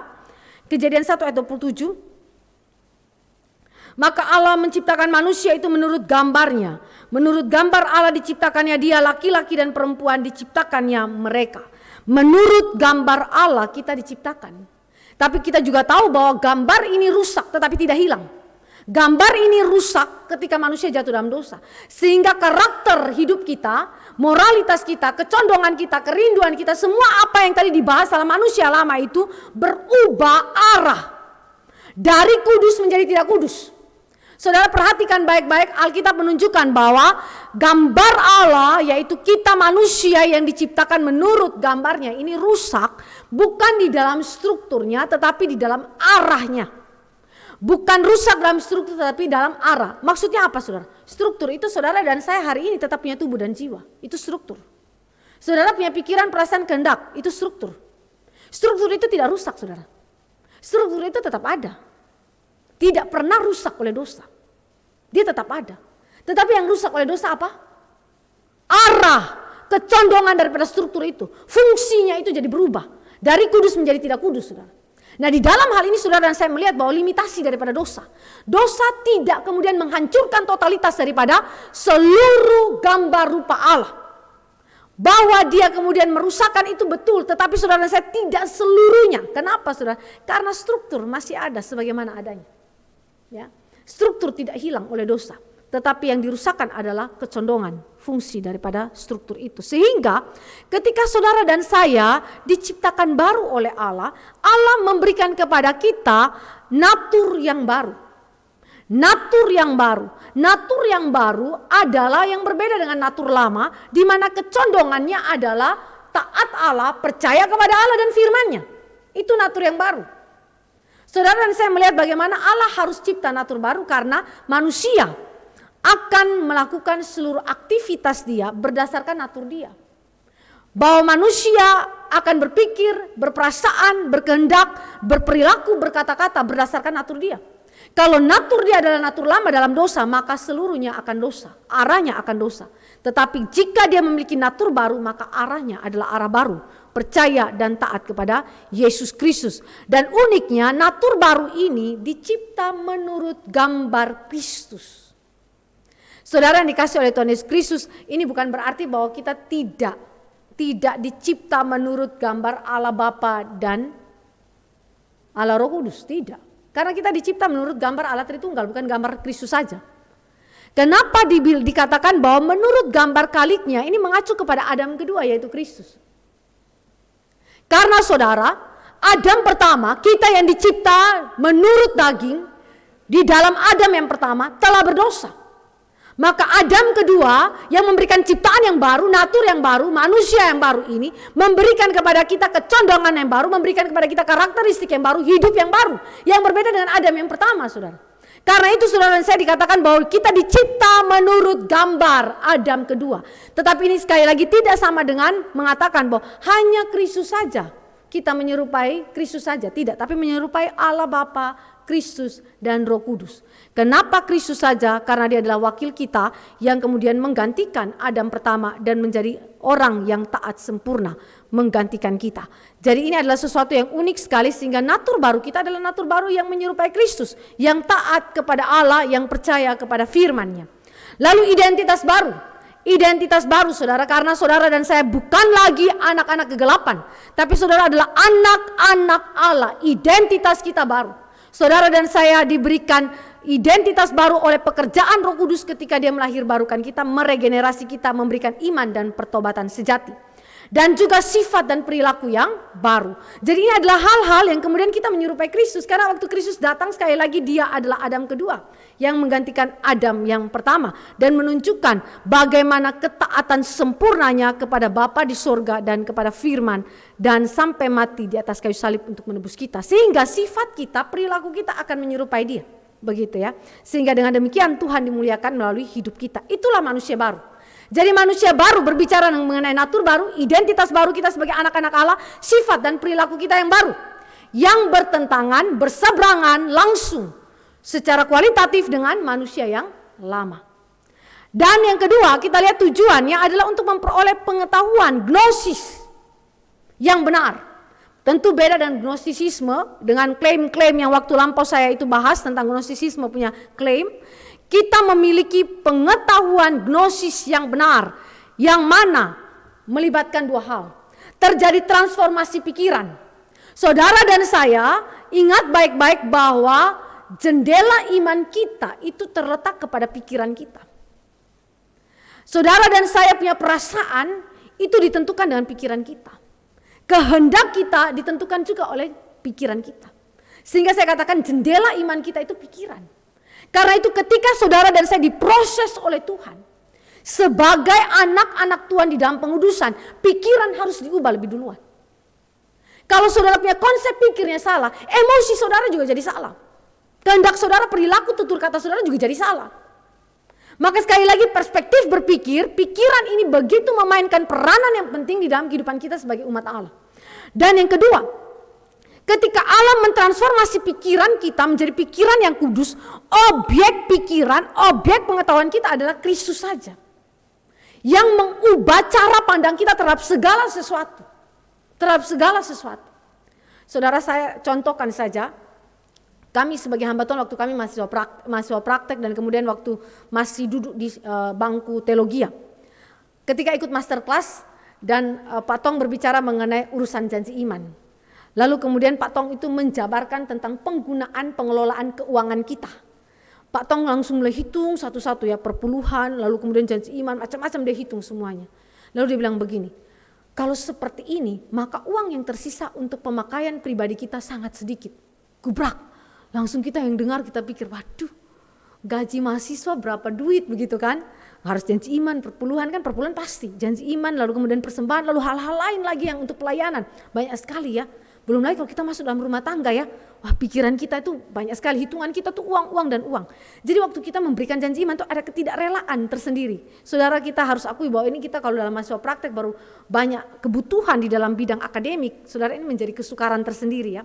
Jadi waktu Pak Tong berbicara hal sedemikian, itu sesuatu yang sukar sekali kami waktu itu untuk kemudian lakukan.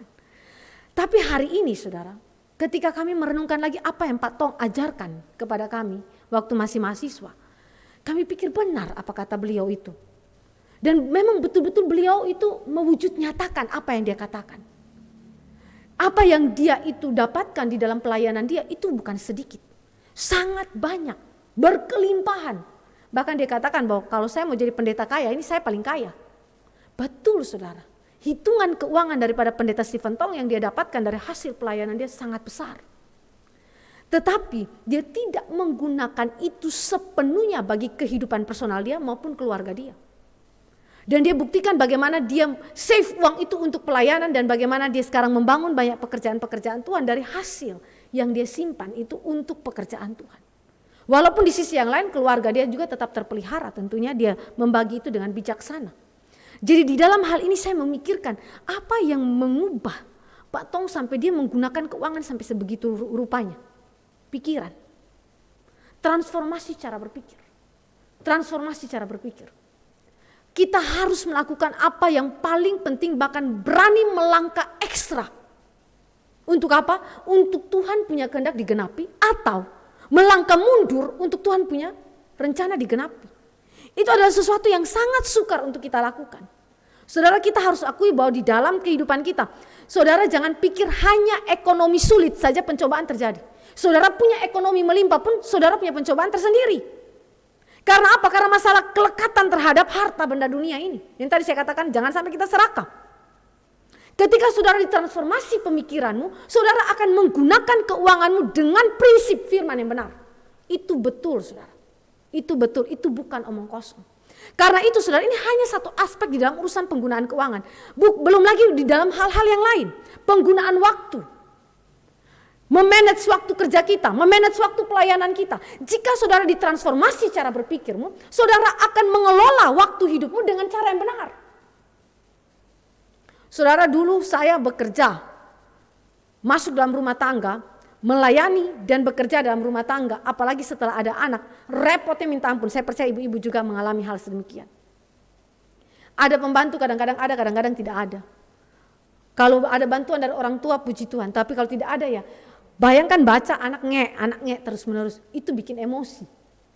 Banyak hal yang kemudian membuat kita tuh kayak benturan banyak sekali. Tapi ada satu firman yang mengingatkan saya sebagai hamba Tuhan, dan ketika ujian kependetaan itu diberikan, saya tulis apa yang menjadi konsep pikir itu dan saya pegang sampai hari ini. Bagi saya, pekerjaan rumah tangga adalah rohani, pelayanan dalam gereja adalah rohani, studi adalah rohani. Semuanya saya harus kerjakan maksimal. Kepada pelayanan gerejawi, kepada pelayanan di dalam studi saya, ataupun pekerjaan pelayanan di dalam rumah tangga maksimal. Karena ketiganya adalah rohani. Semuanya Allah percayakan kepada saya. Maka saya harus maksimal. Ini bukan berarti bahwa terjadi benturan kepentingan di situ, lantas kemudian saudara bilang, oh kalau begitu saya harus dua-duanya jalan. Saudara, ini bukan Tuhan Allah, saudara. Maka saudara harus pilih skala prioritas ada di sana. Tetapi di dalam skala prioritas pun harus kerjakan maksimal. Saudara, waktu saya pegang ini, awal mula mengerjakannya itu sukar minta ampun. Tapi setelah itu roda berjalan dengan baik, Roh Allah bekerja di dalamnya, sekarang begitu enteng mengerjakannya. Bukan tidak ada kendala, bukan tidak ada pencobaan, ada. Tetapi itu bisa diatasi. Kenapa? Transformasi berpikir. Kalau saudara punya transformasi berpikir, saudara punya praktika hidup akan berubah. Otomatis berubah. Karena objek kajian saudara, objek pikiran saudara, objek pengetahuan saudara adalah Kristus. Maka Kristus menjadi segala-galanya bagi kita. Dia menjadi semua di dalam kita. Semuanya itu adalah bagian yang begitu indah dalam hidup kita. Dan saudara jangan khawatir bahwa itu tidak bisa dilakukan. Pasti bisa. Kenapa? Perintah Allah. Kalau Allah perintah, masa Allah tidak memberikan kuasa kepada kita untuk lakukan? Allah berkuasa melakukan itu bagi kita. Seringkali saudara yang tidak percaya Dia. Bukan Dia tidak berkuasa, saudara tidak percaya Dia. Sehingga konsep pikir saudara harus berani memberi diri saudara diubah oleh konsep pikir yang benar. Kalau saudara banyak isi otak saudara, tapi saudara tidak diubah oleh konsep pikir yang benar, saudara bermasalah dalam praktika hidup. Sangat bermasalah. Waktu saya bicara dengan anak muda, kami juga begitu. Saya bilang sama mereka, kami memulai pelayanan pemuda, kami tahu karakter daripada para pemuda. Kami bukan tidak tahu pemuda kami seperti apa. Maka kemudian kita melakukan itu 2 minggu sekali. Mereka berkomitmen, mereka akan datang. Faktanya tidak. Berapa banyak yang datang? Lalu saya tanya, apa menjadi masalahmu? Urusan pengaturan waktu. Saya bilang, belum ada istri anak, belum ada yang rumah tangga, belum ada urusan lain. Baru studi, baru pekerjaan, baru urusan-urusan kecil. Tapi kalau tidak mampu manage ini berat.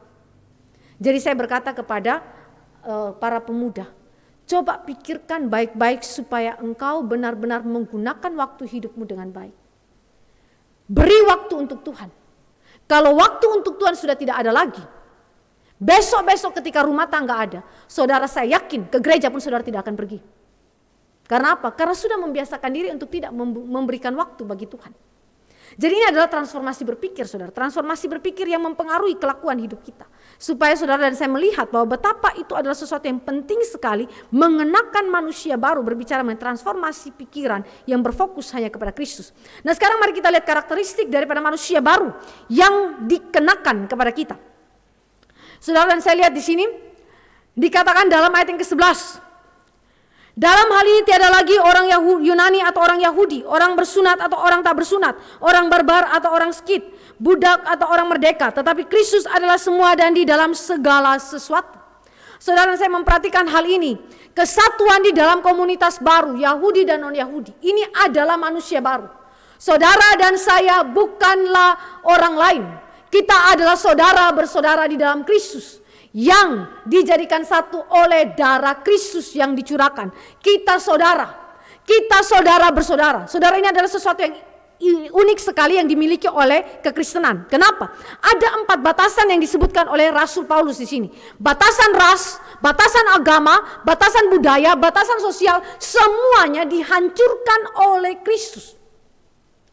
Batasan ras, Yahudi non-Yahudi, keduanya bermusuhan. Kita tahu cerita ini. Hari ini saudara mungkin tidak bermusuhan dengan orang Yahudi. Saudara mungkin saja bermusuhan dengan ras yang lain. Saudara dan saya harus ingat, di dalam masyarakat ada yang namanya perbedaan-perbedaan ras yang menganggap ras yang lain lebih superior daripada yang lain. Atau yang lain inferior daripada yang lain. Itu saudara ada. Tidak mungkin tidak ada. Hari ini di negara yang paling maju sekalipun ada rasisme. Tetapi saudara syukur kepada Allah, karena di dalam Kristus rasisme selesai. Tidak ada lagi yang superior inferior terhadap yang lain. Ada yang mengatakan kulit putih lebih hebat daripada kulit hitam. Siapa bilang? Tidak ada yang demikian, saudara. Semuanya adalah saudara bersaudara di dalam Kristus. Semuanya adalah satu kesatuan komunitas baru di dalam Kristus. Tidak ada lagi permusuhan inferior atau superior satu dengan yang lain. Batasan agama yang disunat dan yang tidak disunat. Saudara, ini adalah hal yang ditegakkan oleh Yudaisme, tetapi Alkitab berkata tidak ada lagi. Karena sunat tidak lagi mengikat kehidupan daripada orang-orang percaya. Yang mengikat adalah baptisan Kristen di dalam Kristus yang waktu lalu kita sudah bahas. Sehingga ini adalah sesuatu yang sekali lagi telah dirubuhkan oleh Yesus Kristus. Yang ketiga, batasan budaya Yunani dan barbar. Saudara, di dalam wilayah Greka Yunani yang kemudian dikuasai oleh Romawi, mereka memisahkan orang-orang Yunani yang asli Yunani dan berbahasa Yunani dengan orang-orang barbar atau Skit. Barbar atau Skit itu adalah orang-orang yang tidak berbahasa Yunani dan tinggal di luar daripada wilayah Yunani Romawi. Kalau orang-orang Romawi adalah orang-orang yang telah berbahasa Yunani sehingga mereka adalah dianggap sebagai orang Yunani juga. Tetapi orang-orang barbar atau Skit adalah mereka yang berada di luar wilayah Yunani Romawi dan berbahasa bukan Yunani. Berarti kita juga disebut sebagai orang apa? Barbar. Dalam pandangan daripada orang Yunani, saudara, pada zaman itu. Jadi saudara, kita pun adalah orang-orang yang berbagian di dalam komunitas baru. Jika kita telah diselamatkan oleh Yesus Kristus. Dan batasan sosial, budak dan orang merdeka. Saudara ingat Filemon pasal 1 ayat 16, Filemon hanya satu pasal saja.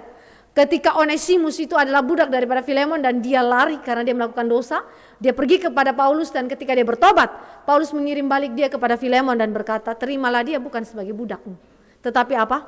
Sebagai saudaramu. Sebagai saudaramu. Saudara, ini adalah sesuatu yang unik sekali karena di dalam kekristenan kita dijadikan satu kesatuan. Karena itu saudara, waktu datang di gereja tidak ada kursi eksklusif. Ya enggak?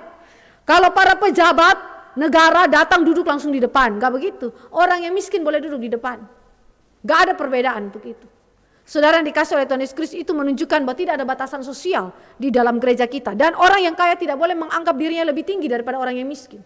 Ataupun orang yang miskin tidak boleh merasa diri terlalu amat rendah, menghina dirinya. Saudara adalah gambar rupa Allah, dicipta oleh Allah dan ditebus oleh Kristus. Jadi saudara dan saya satu di dalam komunitas baru. Jadi tidak boleh menyepelekan orang lain.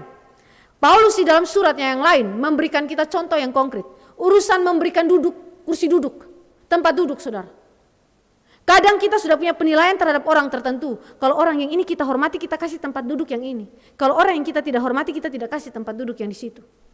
Atau saudara menyediakan makanan, atau saudara menyediakan piring gelas untuk menyambut orang tertentu. Saudara punya perspektif kepada orang itu menentukan perilaku saudara. Kalau saudara menghormati dia, saudara akan betul-betul layani dia dengan maksimal. Tapi kalau saudara tidak hormati dia, saudara asal kerjakan itu. Ya, karena saudara hina dia di dalam pikiran saudara. Jadi ini berbahaya saudara, berbahaya. Jadi di dalam kesatuan komunitas baru, perspektif berpikir kita yang salah, batasan-batasan yang berdosa itu dihapuskan oleh Tuhan. Yang kedua, manusia baru. Karakteristik manusia baru adalah di dalam sifat dan moralitas yang baik dan benar yang merupakan hasil dari karya Roh Kudus. Kita lihat ada belas kasihan yang Allah itu berikan kepada kita untuk kita hidupi. Kenakanlah belas kasihan terus menerus. Nah, belas kasihan ini berbicara mengenai kepedulian yang mendalam terhadap kebutuhan esensial dari sesama. Khususnya mengenai keselamatan dari dosa, maut, dan iblis. Mari kita lihat contoh Markus 6 ayat 34. Markus 6 ayat yang ke-34. Ketika Yesus mendarat, ia melihat sejumlah besar orang banyak. Maka tergeraklah hatinya oleh belas kasihan kepada mereka, karena mereka seperti domba yang tidak mempunyai gembala. Lalu mulailah ia mengajarkan banyak hal kepada mereka. Saudara, tergerak belas kasih. Karena apa? Karena Tuhan melihat mereka seperti domba-domba yang tidak memiliki gembala. Jadi ini adalah belas kasih, kepedulian yang mendalam kepada kebutuhan esensial manusia. Keselamatan. Karena itu saudara, kalau kita tidak punya belas kasih kepada orang lain, ini menjadi kekejaman tersendiri saudara. Saudara, dan saya lihat orang Kristen, kenapa mereka sampai, para misionaris khususnya, pergi jauh-jauh, habiskan dana begitu banyak, habiskan tenaga, pikiran, semua efforts mereka lakukan. Begitu banyak kerja keras yang mereka lakukan, karena apa? Karena cinta mereka kepada orang lain. Mereka begitu peduli untuk keselamatan orang bersangkutan. Jadi saudara, ini adalah hal yang begitu penting. Orang Kristen, manusia baru harus punya belas kasih ini. Harus punya kepedulian terhadap mereka yang belum diselamatkan. Kedua, kemurahan. Kemurahan berbicara mengenai kecenderungan batin yang menyebabkan kepekaan terhadap kebutuhan orang lain secara emosi maupun rohani. Jadi bukan saja urusan keselamatan, tetapi juga berbicara mengenai emosi orang itu. Bagaimana keadaan jiwa orang itu. Bagaimana dia mengalami depresi kah, frustrasi kah, emosi seperti apakah yang dia alami. Saudara memiliki kemurahan. Saudara memiliki kepedulian di sana. Saudara begitu peka terhadap emosi orang bersangkutan. Ini tentu bukan berarti saudara dan saya kompromi terhadap emosi yang jahat, yang saudara dan saya harus tegur. Tetapi yang jelas saudara dan saya memperhatikan bahwa kita peka kepada emosi orang itu, kebutuhan dia. Dia butuh dikuatkan, dia butuh dihiburkan, dia butuh untuk kita memberikan mazmur puji-pujian untuk menguatkan iman orang bersangkutan. Itu namanya kemurahan. Ketiga, orang yang hidup dalam manusia baru adalah orang yang rendah hati. Rendah hati berbicara mengenai sikap yang tepat untuk mendekati semua hubungan ala diri orang lain dan keadaan sekitar. Jadi rendah hati ini tidak bisa didefinisikan. Ini adalah sebuah motivasi yang Allah taruh dalam diri seseorang yang telah ditebus dalam segala hubungan. Mau dengan Allah kah, mau dengan sesama kah, dengan diri, kita semua harus memikirkan bahwa kita adalah orang-orang yang rendah hati. Kehidupan spiritualitas kita harus seperti itu. Bahkan kalau kita lihat kalimat daripada Martin Luther, Luther mengatakan bahwa kita adalah pengemis-pengemis di hadapan Tuhan. Pengemis, hanya pengemis. Bahkan di dalam urusan doa, Luther menyebut kita hanya apa? Cacing-cacing. Saudara, ini adalah suatu gambaran yang Luther pakai untuk mengingatkan kita. Kita ini tidak ada apa-apanya di hadapan Tuhan. Kita orang yang betul-betul rendah di hadapan Tuhan. Hanya oleh belas kasih Tuhan kita boleh datang menghadap Dia. Oleh belas kasih Tuhan kita boleh ditebus. Oleh belas kasih Tuhan kita boleh mengasihi sesama kita. Jadi hendaknya kita penuh dengan kerendahan hati. Tentu ini adalah sesuatu pergumulan di dalam hidup kita. Yang memang manusia pada dasarnya adalah sombong sehingga sulit untuk rendah hati. Jadi manusia baru adalah manusia yang hidup dalam kerendahan hati.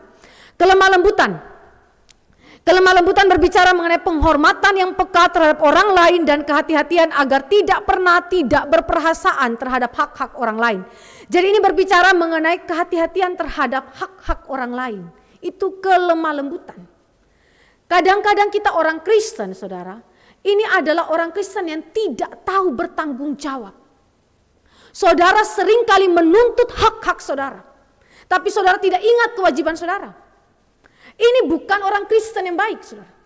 Orang Kristen yang baik adalah orang yang mengerti kewajiban dan hak dia. Sebelum dia tuntut hak, dia ingat kewajibannya. Dan dia menghormati hak-hak orang lain. Seringkali orang Kristen mencuri hak orang lain. Bahkan mencuri haknya Tuhan. Hak Tuhan dalam hal apa? Perpuluhan, persembahan. Orang Kristen curi, kenapa? Karena dia tidak beri pencurian kepada hak orang lain. Saudara lembut? Ini bukan lembut karakter, omong lemah kemulai saudara. Bukan itu saudara. Ini masalah lembut hati saudara menghormati hak-hak orang lain. Terlebih hak Tuhan. Sekali lagi saya ingatkan. Orang Kristen yang menuntut haknya saja tapi melupakan kewajiban. Orang Kristen itu bukan orang Kristen yang dewasa. Orang Kristen itu adalah orang Kristen yang tidak bertanggung jawab. Ya. Hati-hati saudara, sangat hati-hati. Karena banyak orang Kristen sedemikian di dalam gereja. Berikutnya saudara, saya melihat kesabaran. Ini adalah suatu hal yang sangat-sangat sukar dilakukan oleh kita, yaitu sikap hati dalam menanggung perlakuan semena-mena atau tidak adil dari orang lain. Kesanggupan untuk menderita dalam waktu yang panjang di bawah perlakuan jahat orang lain tanpa menjadi benci atau pahit. Wah saudara, ini sulit ya. Sudah menderita panjang pula oleh ketidakadilan, tanpa kepahitan, tanpa kebencian. Saudara, ini adalah satu-satunya gambaran yang kita lihat kepada Kristus. Kristus menerima begitu banyak perlakuan tidak adil, cemooh, ejekan, pukulan, dan segala macam hal, tetapi dia tanggung itu tanpa pahit, tanpa benci. Makanya teriakan pertama, perkataan Yesus adalah, ya Bapa ampunilah mereka karena mereka tidak tahu apa yang mereka perbuat. Tidak ada kepahitan di dalamnya. Saudara, ini adalah sesuatu hal yang menegur kita juga. Kalau kita adalah orang percaya, tapi saudara dan saya diam-diam simpan kepahitan kepada orang-orang tertentu, berbahaya saudara. Saudara harus hentikan itu, matikan itu. Kalau saudara mau hidup benar, kenakanlah kesabaran ini. Dan tentu ini adalah pekerjaan Roh Allah dalam hidup kita. Relasi mutual, mari kita lihat relasi mutual di situ terlihat di dalam kalimat daripada Rasul Paulus. Sabarlah kamu seorang terhadap yang lain, dan ampunilah seorang akan yang lain. Apabila yang seorang menaruh dendam terhadap yang lain, sama seperti Tuhan telah mengampuni kamu, kamu perbuat jugalah demikian. Ada relasi mutual satu dengan yang lain. Kesabaran, toleransi, pengampunan sebagaimana Tuhan telah mengampuni kamu. Saudara yang dikasih oleh Tuhan Yesus Kristus, itu berarti kita dipanggil untuk apa? Untuk kemudian menerapkan hal ini di dalam relasi konkret.